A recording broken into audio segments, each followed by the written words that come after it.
কাঁঠাল নিয়ে আসলাম, বাড়ির গাছের কাঁঠাল। কাঁঠালটা কিন্তু অনেক মিষ্টি। বাড়ির থেকে শোভন আসার সময় কাঁঠাল নিয়ে আসছিল। ওরে বাবা, ব্যাগ রেখে ছেড়ে না।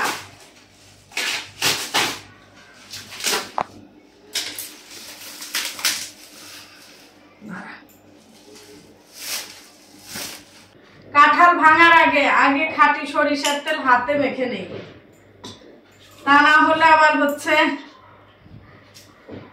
আঠা লেগে যায়। বাবারে বাবা, কাঁঠালটা এই গরমের সময় খাইলে কিন্তু বেশি গরম লাগে। কে কে কাঁঠাল পছন্দ করেন অবশ্যই কমেন্ট করে জানাবেন। আমি আগে কাঁঠাল অনেক পছন্দ করতাম। একবারে কাঁঠালের রুয়া খাইতাম 30টা 32টা করে।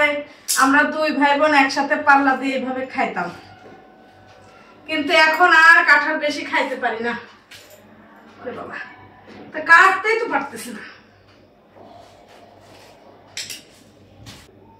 এই যে কাঁঠালের রুয়া,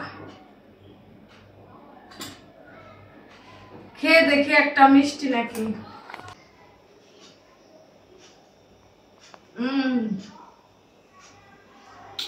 এখন তো চলছে আমাবতী।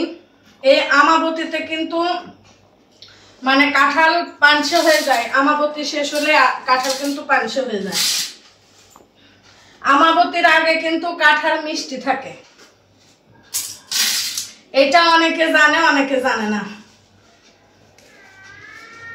আবার অনেকে বলতেছে আমাবতীটা কি, আমাবতী কিন্তু অনেকে বুঝেও না। কাঁঠালটা অনেক মিষ্টি, অনেক মিষ্টি, বাড়ির গাছের কাঁঠাল।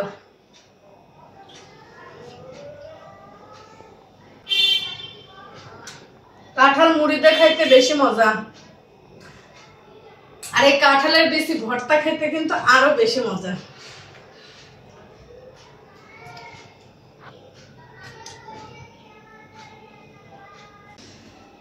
অনেকগুলা কাঁঠালের রস তো খেয়ে ফেললাম।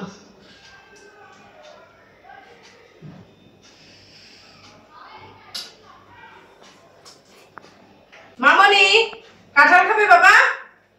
এই নে দাও, আয় তোর একটা খাওয়াই দে।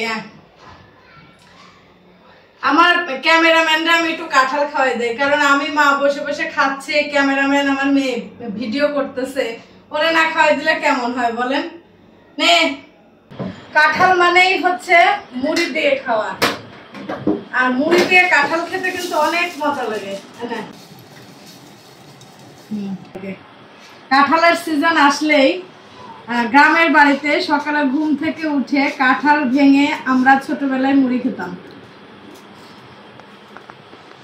আর মুড়ি দিয়ে কাঁঠাল খেলে মোচর মোচর শব্দ করে, এই শব্দটা কিন্তু অনেক ভালো লাগে।